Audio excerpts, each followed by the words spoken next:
Na primeira leitura de hoje, nós lemos o relato de uma teofania,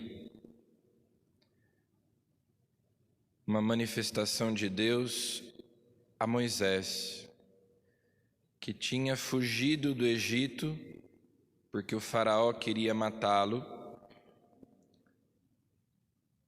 porque ele tinha matado um egípcio. Atravessa o deserto, vai à terra de Madiã, lá ele se casa, ele está apacentando o rebanho de seu sogro, entra no deserto, chega à montanha de Deus, o Horebe, o Sinai, e ali ele encontra aquele fenômeno extraordinário de uma sarça ardente, aquele arbusto pegando fogo, não se consumia. E Deus fala com ele. Deus se revela, mas ao se revelar, Deus também revela a Moisés quem ele é. É um Deus pessoal. Eu sou o Deus de teus pais. Embora fosse hebreu, Moisés tinha sido criado no palácio do faraó. A filha do faraó o criou como se fosse seu próprio filho. Quando ele sai do palácio, vê a opressão dos hebreus, se compadece. Agora ele está longe e Deus vem lembrá-lo quem ele é. Há um paralelo entre a história de Moisés e a história do Rei Leão, aquele famoso desenho animado.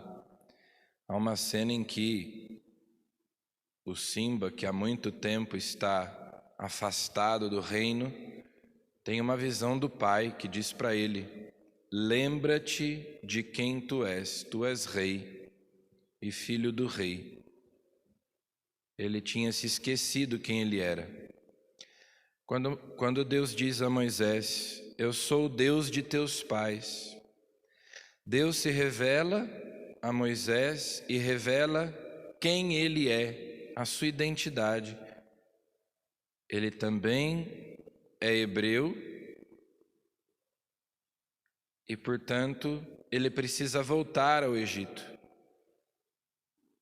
Assim como o Simba, lá do desenho animado, também precisa voltar para libertar os leões.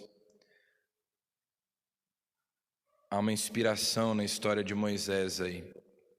Então, aquilo que o Papa João Paulo II dizia, que ao se revelar aos homens, Deus revela o homem ao homem.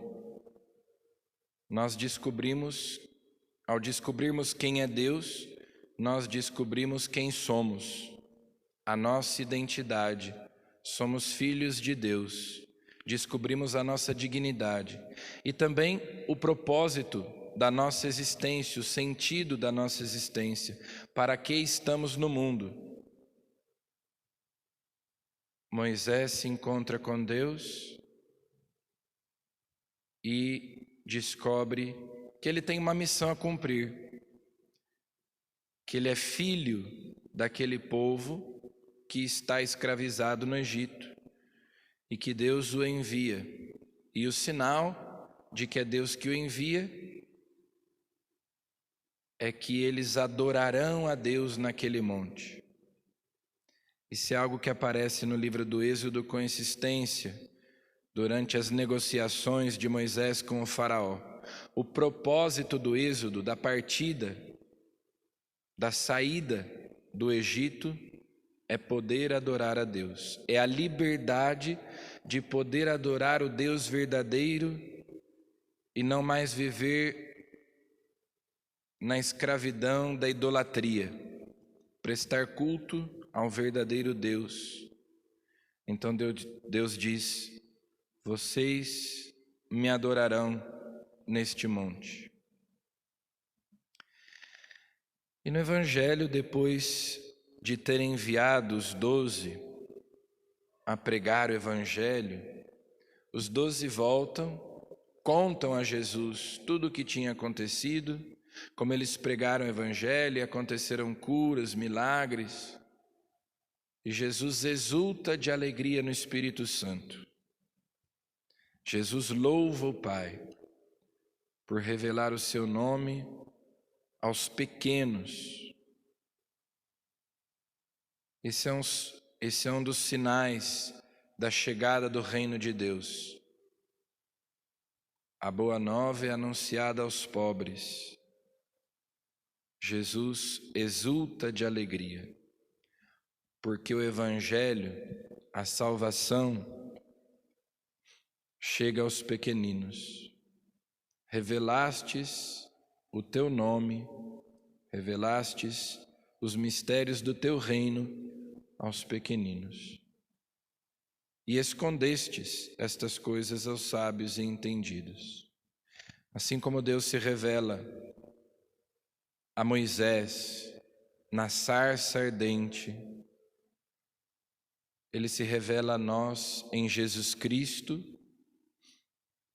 e é preciso ser pequeno, ser humilde, para acolher essa salvação, essa boa nova. E Jesus diz: tudo me foi entregue por meu Pai, e ninguém conhece o Filho senão o Pai. É preciso ter um coração de filho no Filho, Jesus Cristo, para receber essa revelação. Ninguém conhece o Filho senão o Pai, ninguém conhece o Pai senão o Filho, e aquele a quem o Filho o quiser revelar. Em Jesus, nós descobrimos que somos filhos de Deus. Assim como Moisés descobriu que ele era membro do povo hebreu. Eu sou o Deus de teus pais. Jesus nos revela que Deus é nosso Pai. Nós somos seus filhos.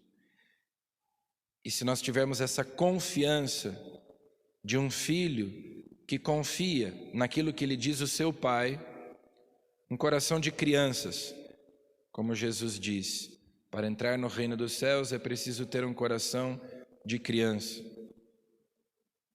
Nós descobrimos quem é Deus, quem nós somos, a nossa identidade, a nossa missão, o propósito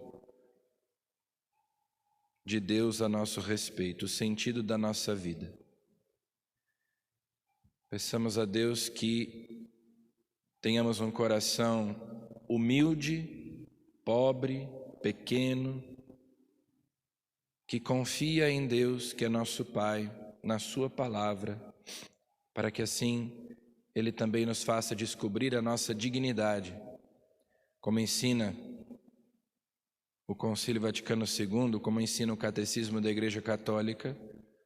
O aspecto mais sublime da dignidade do homem é que ele é chamado a ser amigo de Deus, a ser filho de Deus. Foi criado para viver em comunhão com Deus. Por isso é tão grande a nossa dignidade, porque Deus faz de nós seus filhos. E que o nosso coração seja pequeno bastante para acolher essa revelação de Deus para nós. Amém.